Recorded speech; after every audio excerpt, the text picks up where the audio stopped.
Chapter number 3 that is buy back of shares. सबसे पहले chapter को समझो, buy back of shares. Buy मतलब खरीदना, बैक मतलब वापस से, ऑफ शेयर्स इसका मतलब अगर मैं इसको थोड़ा सा सिंप्लीफाई तरीके से करना है तो shares bought by company from existing share holders. ठीक है, या इसको थोड़ा सा और इजी तरीके से करूं, ओन शेयर्स यानी जो कंपनी के खुद के शेयर्स है ना, वही शेयर होल्डर से वापस लेना है। मानो कंपनी ने 2 लाख शेयर्स इशू किया था, एक शेयर के ऊपर 100 रुपीज, तो 2 करोड़ रुपए का शेयर हुआ।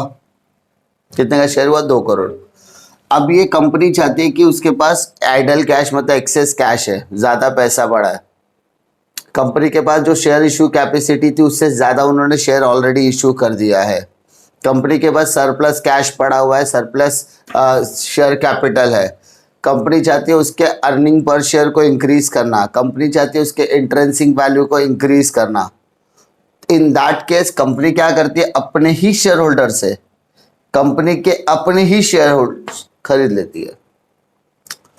तो इसी को बोलते हैं बाय बैक ऑफ शेयर्स। ठीक है, वापस बोल रहा क्यों क्यों क्यों किया जाता है? तो सबसे पहले कंपनी की इंट्रिंसिक वैल्यू बढ़ाने के लिए, कंपनी की अर्निंग पर शेयर की कैपेसिटी बढ़ाने के लिए। दूसरा, utilisation of excess cash, company के पास जो एक्सेस कैश पड़ा है उसका इस्तेमाल करना है। ये वेरियस पर्पस के लिए कंपनी क्या करती है? अपने ही शेयर्स अपने ही शेयर होल्डर से वापस ले लेती है। अब इसी तरीके का एक कॉन्सेप्ट हुआ करता था आपको पहले, रिडम्पशन सुना तो होगा। रिडम्पशन में भी ये होता था, कंपनी अपने शेयर्स को क्या कर रही है? रीपेमेंट कर रही है, शेयर होल्डर को रीपेमेंट कर रही है। मतलब उनको कहते थे आप कंपनी के शेयर्स दो, बदले में हमसे क्या लो? पैसा। बायबैक में भी वही होगा, बायबैक में भी वही होता है। बायबैक मतलब मैं अपने ही कंपनी के शेयर्स आपसे खरीद रहा हूं। अच्छा, मेरे ही शेयर होल्डर से मैं कंपनी के शेयर्स खरीद रहा हूं ना, तो उसको क्या बोलेंगे? Buyback of shares. क्या बोलेंगे? Buyback of shares. अब बायबैक ऑफ शेयर्स का मतलब क्या? मैं अपने ही कंपनी के शेयर्स अपने ही शेयर होल्डर से खरीद रहा हूं। अब दोनों का मतलब सेम है, तो दोनों में डिफरेंस क्या है? रिडम्पशन का मतलब क्या होता है? रिडम्पशन का मतलब होता है अपने ही कंपनी के शेयर होल्डर को पैसा देना। बट ये जो अप्लाई होता है वो ज्यादातर केसेस में कहां अप्लाई होता है? प्रेफरेंस शेयर्स पर अप्लाई होता है। किस पर अप्लाई होता है? प्रेफरेंस शेयर्स पर। बट बायबैक की जब हम लोग बात करते थे वो अप्लाई होता है इक्विटी शेयर्स। किस पर अप्लाई होता है? इक्विटी। जब हम लोग प्रेफरेंस शेयर्स की बात करेंगे तो वो रिडम्पशन में चला जाएगा, लेकिन जब हम लोग इक्विटी शेयर्स की बात करेंगे तो वो किस में चला जाएगा? बायबैक। रिडम्पशन करने से पहले समझ लो मैंने आपसे प्रेफरेंस शेयर्स का पैसा लिया, तो मैंने आपसे पैसा लिया, बदले में आपको प्रेफरेंस शेयर्स दिया, तो उस प्रेफरेंस शेयर सर्टिफिकेट पर आपका मैच्योरिटी डेट लिखा हुआ होगा कि इतने दिनों बाद मैं आपको पैसा रिटर्न दूंगा। उसके बाद एट पार पे दूंगा, एट प्रीमियम पे दूंगा या एट डिस्काउंट, वो भी मेंशन होता है। इसका मतलब रिडम्पशन में मैच्योरिटी की डेट्स और टर्म्स दोनों लिखी होती है, बट यहां पर किसी भी तरीके का मैच्योरिटी डेट नहीं होता। ठीक है, मैच्योरिटी डेट मतलब एक पर्टिकुलर पीरियड ऑफ टाइम के बाद हम आपको कितना पैसा रिटर्न देंगे, वो भी नहीं लिखा होता है, और कब देंगे वो भी लिखा नहीं होता है। तो इसीलिए बायबैक ऑफ शेयर्स बहुत ज्यादा इंपॉर्टेंट पॉइंट ऑफ व्यू रखता है, क्योंकि इक्विटी शेयर होल्डर की लायबिलिटी, क्योंकि इक्विटी शेयर होल्डर जो है वो हमारे लिए एक लायबिलिटी है, तो अपने लायबिलिटी को रिड्यूस करने के लिए हम लोग क्या करते हैं? बायबैक ऑफ शेयर्स करते हैं। पैसे को यूटिलाइजेशन, क्योंकि देखो समझ लो उसके बाद 2 लाख शेयर्स थे, बेच दिए। अब अगर वो 50,000 शेयर वापस ले लेता है, बायबैक कर लेता है, तो ये फ्यूचर में अगर उसको वापस पैसे की जरूरत पड़ी तो वो 50,000 शेयर वापस क्या कर सकता है? दे सकता है, बेच सकता है। तो ये क्या होता है, इसको सर्कुलेशन ऑफ कैपिटल बोलते हैं, सर्कुलेशन ऑफ कैश बोलते हैं। पैसा ज्यादा है, यूज करो, दे दो, अपना पैसा वापस ले लो, ताकि आपको उतने पर्टिकुलर पीरियड ऑफ टाइम के लिए इंटरेस्ट, डिविडेंड, बोनस वगैरह देना नहीं पड़ेगा। तो इसको ऊपर बायबैक ऑफ शेयर्स का सिंपल कॉन्सेप्ट ये रहता है कि हम अपने शेयर को वापस लेने वाले हैं, वो भी कौन से शेयर को, इक्विटी शेयर्स को। अच्छा, कितना लेना है वो भी एक क्वेश्चन होता है ना। अब पूरे, अगर मैंने 2 लाख शेयर इश्यू किए हैं तो पूरे 2 लाख वापस ले सकता हूं क्या? नहीं। सेबी क्या कहता है, सेबी मतलब security and exchange board of India क्या कहता है कि अगर आपके कंपनी में जितने भी शेयर्स है उसका मैक्सिमम 25% ही आप बायबैक कर सकते हो। कितना? 25%। अच्छा 25, बट कंपनी के पास उतना पैसा ही ना हो तो, मान लो 50,000 शेयर मेरे को बायबैक करना, बट मेरे पास पैसा सिर्फ 25,000 देने का है, तो मैं क्यों बायबैक कर सकता हूँ 50,000 का? नहीं। तो इन दैट केस आपको एक कंडीशनल टेबल दिया होगा, उस कंडीशनल टेबल को अगर आप फॉलो करते हो तो आपको पता चलेगा कि कितना शेयर्स आप बायबैक कर सकते हैं, यानी number of shares available for buyback, कितने शेयर्स को आप बायबैक कर सकते हो। उस कंडीशनल टेबल में सबसे पहला टेबल जो दिया है ना, वो बोला है सोर्सेस। सोर्सेस मतलब हमारे पास कहाँ कहाँ से कौन कौन से फंड्स अवेलेबल है, general reserve, capital reserve, security premium, CRR and all सब बोलते हैं ना। तो उसमें से जो फंड्स है वो सारी फंड्स की बात करें तो general reserve, profit and loss, security premium और किसी भी तरीके का रिजर्व रहेगा तो वो लिखकर आप क्या लिखोगे, टोटल। ये सब इनर में लिखा, टोटल किया तो क्या हो जाएगा, आउटर में। इसको बोलते हैं सोर्सेस। क्या बोलते हैं? सोर्सेस। सोर्सेस मतलब सोर्सेस ऑफ फंड भी बोल सकते हो, ठीक है, सोर्सेस। सेकेंड क्या कहता है, 25% of own fund. Own fund, own fund को हम लोग नेटवर्थ भी बोलते हैं। हम लोगों ने पढ़ा था net worth, own fund, share holders fund, सुना है? तो ये सब फंड में क्या आता है, शेयर होल्डर। तो शेयर होल्डर 2 तरीके के होते हैं, इक्विटी और प्रेफरेंस। इक्विटी दे तो इक्विटी लिखो, प्रेफरेंस दिया तो प्रेफरेंस लिखा, दोनों दिया तो दोनों लिखो। तीसरा सोर्सेस, तो सोर्सेस का भी टोटल हम लोगों ने निकाला था, वही टोटल यहाँ पर एज इट इज कैरी करो। तो तीनों को ऐड किया तो क्या बोलेगा, टोटल ओन फंड। कितना बोला, total own fund, equity plus preference plus sources, क्या हो जाएगा, टोटल ओन फंड। और यहाँ पे 25% बोला है, तो 25% ओन फंड मतलब ये जो पैसा आएगा ना उसका 25% बाहर लेने का है। सिर्फ कितना percent, 25%। Third step, minimum own fund. Minimum own fund तो पहला क्या लिखोगे, टोटल ओन फंड। अच्छा क्या मेरे पास टोटल ओन फंड का टोटल है? हाँ है, अभी निकाला था। माइनस 50% ऑफ डेप्ट। डेप्ट मतलब क्या होता है, बोरोड फंड। बोरोड फंड का मतलब डिबेंचर्स, लोन, ये सारा चीज जो हम लोग रहता है ना वो डेप्ट। तो वो डेप्ट का कितना लेना, सिर्फ 50%, आधा। तो ले माइनस करके आप क्या लिखोगे बाहर, अमाउंट। फोर्थ वाला, ये फोर्थ स्टेप किसके ऊपर डिपेंड है मालूम है, क्वेश्चन पढ़ोगे, क्वेश्चन पढ़ने के बाद अगर आपके पास ऑफर प्राइस है तो ये स्टेप लिखने का, अगर आपके पास ऑफर प्राइस नहीं है तो ये स्टेप नहीं लिखने का, समझा? तो maximum limit of buyback 25% of equity shares. यहाँ पे कैपिटल लिखा है क्या, नहीं, इक्विटी शेयर्स मतलब नंबर ऑफ शेयर्स की बात कर रहे हम लोग। किसकी बात कर रहे हैं, नंबर ऑफ शेयर्स। जैसे मैंने अभी आपको एग्जांपल दिया था, 2 लाख शेयर इंटू 100 तो 2 करोड़ रुपया हुआ ना। तो 2 करोड़ हमारा क्या, शेयर कैपिटल है, बट ये क्या है मेरे लिए, नंबर ऑफ शेयर्स है। तो हम लोग शेयर्स की बात कर रहे हैं। 2 लाख का 25% मतलब 50,000 shares, 50,000 share into offer price. Question में ऑफर प्राइस दिया रहेगा, क्वेश्चन में ऑफर प्राइस दिया रहेगा, मल्टीप्लाइड करके बाहर लिखो। And the final step, maximum possible amount of buyback 1 2 3 4, 1 2 3 4, ये चारों में से सबसे छोटा अमाउंट रहेगा वो लेने का, divided by offer price. Divide करो तो आपको नंबर ऑफ शेयर्स मिल जाएगा, समझा? मानो अगर ऑफर प्राइस आपको क्वेश्चन में नहीं दिया है तो क्या ये स्टेप आप लिखोगे, नहीं। तो इसका मतलब लिस्ट ऑफ द अबव में 1 2 3, 1 2 3, सिंपल। तो मैक्सिमम पॉसिबल अमाउंट में 1 2 3 तीनों का छोटा हो गया।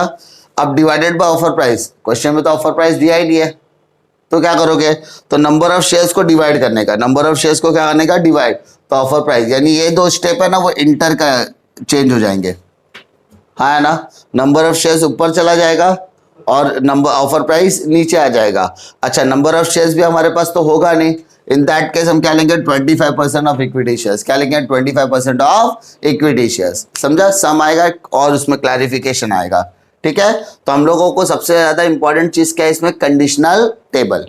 अच्छा, अब मुझे बताओ कि मान लो हम लोगों ने कैलकुलेशन कर लिया, मान लो हम लोगों ने कैलकुलेशन कर लिया कि हाँ भाई हमको इतने शेयर्स को बाय बैक करना है, और ये कैलकुलेशन के हिसाब से मेरे को पता चल गया कि हमें 25,000 शेयर्स को बाय बैक करना है। कितने शेयर्स को बाय बैक करना है, 25,000 शेयर्स को बाय बैक करना है। अब बताओ, जब मैं बाय बैक की बात कर रहा हूं मतलब मैं शेयर्स को वापस खरीद रहा हूं, तो क्या इसका कोई अकाउंटिंग ट्रीटमेंट आएगा? क्या रिडम्पशन का कभी अकाउंटिंग ट्रीटमेंट पढ़ा था आपने? अकाउंटिंग ट्रीटमेंट का मतलब था जर्नल एंट्रीज। तो क्या आपने रिडम्पशन की जर्नल एंट्रीज पढ़ी थी? हाँ, तो वैसे बायबैक की भी जर्नल एंट्रीज होगी, लेकिन इसमें फायदा क्या है, इसमें जो जर्नल एंट्रीज है वो लिमिटेड है। लिमिटेड मतलब मैक्सिमम से मैक्सिमम 4 या 5, ठीक है, बहुत कम होती है। अच्छा चलो, बायबैक मतलब शेयर्स खरीदा, मान लो मैंने 25,000 शेयर्स खरीदा, वापस खरीदने की कोशिश की, तो एट पार पे खरीदूंगा, एट प्रीमियम पे खरीदूंगा या एट डिस्काउंट पे? तो डिस्काउंट वाला पार्ट हट गया। दो ही पॉसिबिलिटी है, या तो एट पार या तो एट प्रीमियम। तो कैसे करना है, सबसे पहले शेयर्स खरीदा तो equity share capital account debit,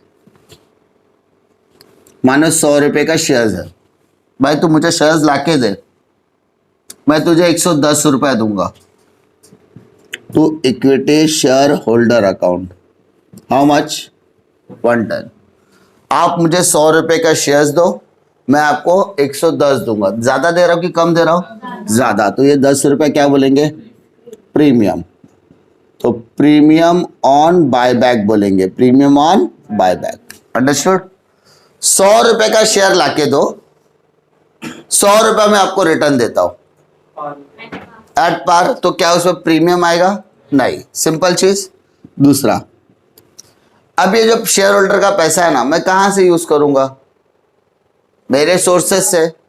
तो मेरे पास जो सोर्सेस अवेलेबल उसको सीआरआर में क्रिएट करना पड़ेगा। तो मेरे जो सोर्सेस है, सोर्सेस में कौन कौन से सोर्सेस है, general reserve, capital reserve and all.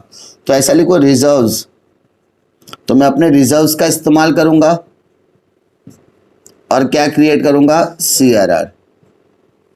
ठीक है, सीआरआर को क्रिएट कर दूंगा। तुमको लगता है तुम्हारे पास पैसा नहीं है, तो तुमने शेयर से इन्वेस्टमेंट सोल्ड किया, असेट सोल्ड किया। अब मुझे बता, कुछ भी चीज आप बेचते हो तो क्या आएगा और क्या जाएगा? पैसा आएगा, असेट जाएगा।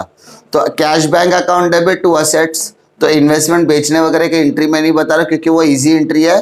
बेचा मतलब पैसा आएगा, शेयर्स जाएगा, इन्वेस्टमेंट जाएगा, असेट जाएगा, कुछ भी जा सकता है। ठीक है, तो कैश आया, एंड जब आपको लगता है आपने पूरा पैसा यूज अरेंज कर लिया है, पूरा पैसा आपने अरेंज कर लिया है। अब मैंने क्या बताया था, प्रीमियम का पैसा कहां से एडजस्ट करना है, प्रीमियम से। तो हमारे लिए पास प्रीमियम मतलब सिक्योरिटी प्रीमियम होता है। क्या होता है, सिक्योरिटी प्रीमियम। तो security premium account debit to premium on buyback. Understood? वापस बोल रहा हूं, सबसे पहले हम लोग किसका अरेंजमेंट करेंगे बेटा, सर सबसे पहले हम लोग ये 100 रुपीज का अरेंजमेंट करेंगे। ये 100 रुपीज के अरेंजमेंट के लिए मेरे पास दो पॉसिबिलिटी है। पहला, या तो मैं सोर्सेस से अरेंज कर लूं। अच्छा, सोर्सेस से अरेंज कर सकते हो तो करो। अगर आपको लगता है आपके पास सोर्सेस सफिशिएंट नहीं है, इन दैट केस आप नए शेयर्स को बेच सकते हो।